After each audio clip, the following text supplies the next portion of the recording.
Phone call తో మీ బంగారాన్ని విడిపించి ప్రెజెంట్ మార్కెట్ రేట్ కే కొని బ్యాలెన్స్ అమౌంట్ ని క్యాష్ గా లేకపోతే సమానమైన బంగారాన్ని మీకిస్తుంది అక్షయ గోల్డ్ హబ్.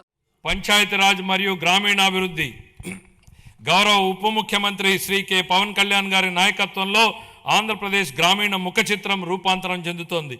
25-26 ఆర్థిక సంవత్సరంలో 3.44 లక్షల మంది ఎన్నికైన ప్రజాప్రతినిధులు మరియు కార్యనిర్వాహకులకు శిక్షణ ఇవ్వడం ద్వారా ఆంధ్రప్రదేశ్ దేశవ్యాప్తంగా ప్రథమ స్థానాన్ని సాధించింది. ఆగస్టు 15, 2019 నుండి 24-25 వరకు అమల్లో ఉన్న జల్ జీవన్ మిషన్ కింద గత ప్రభుత్వం మొత్తం 26,824 కోట్ల రూపాయల ప్రాజెక్టు వ్యయంలో కేంద్ర భాగస్వామ్యం లభించిన నిధుల్లో కేవలం 2,255 కోట్లను మాత్రమే వినియోగించింది.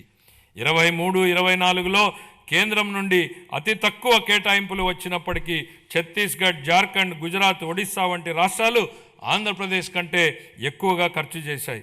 మా ప్రభుత్వం ఈ పథకాన్ని పునరుద్ధరించేందుకు ముందడుగు వేసింది. మా విజ్ఞప్తిని స్వీకరించి పథకం గడువుని 28 వరకు పొడిగించిన భారత ప్రభుత్వానికి మా కృతజ్ఞతలు.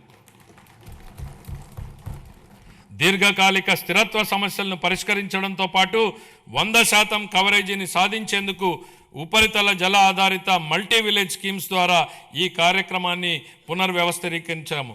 ప్రతి వ్యక్తికి 55 లీటర్ల తాగునీటి సరఫరాను చేసే విధంగా దిశగా చర్యలు తీసుకోవడం జరుగుతోంది. గ్రామీణ అనుసంధానతను బలోపేతం చేస్తూ 4,000 కిలోమీటర్లకు పైగా గ్రామీణ రహదారుల పనులు చేపట్టడం జరిగింది. వీటిలో అనేక పనులు పూర్తి చేయడం జరిగింది. మిగతా పనులు ముగింపు దశలో ఉన్నాయి. దీని ద్వారా దూర ప్రాంతమైనటువంటి గ్రామాలలో మార్కెట్ ప్రాప్తి, ఆదాయ వృద్ధి మరియు ఆర్థిక స్థిరత్వం మెరుగుపడుతోంది.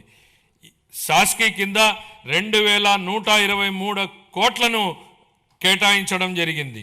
26-27 ఆర్థిక సంవత్సరానికి పంచాయతీ రాజ్ మరియు గ్రామీణాభివృద్ధి శాఖకు 22,942 కోట్లను కేటాయించాలని నేను ప్రతిపాదిస్తున్నాను. పర్యావరణం, అటవీ, విజ్ఞాన శాస్త్రం, సాంకేతిక శాఖ 2019-20 మధ్యకాలంలో పరిపాలనా వైఫల్యాల కారణంగా ఎర్రచందనం అక్రమ రవాణా, అక్రమ గనుల తవ్వకం, అటవీ భూముల ఆక్రమణ వంటి ఘటనలు చోటు చేసుకున్నాయి. ఆంధ్రప్రదేశ్ను హరితాంధ్రప్రదేశ్గా తీర్చిదిద్దడం మా లక్ష్యం. 2030 నాటికి 37% మరియు 47 నాటికి 50% పచ్చదనం సాధించే దిశగా అటవీ సంపదను స్థిరంగా నిర్వహించడం, ఎడారీకరణను ఎదుర్కోవడం వంటి చర్యలను అమలు చేస్తాం. వ్యూహాత్మక పర్యావరణ రక్షణ వలయంగా గ్రీన్ కవర్ వాల్ ఆఫ్ ఆంధ్రప్రదేశ్ను అమలు చేయనున్నాం.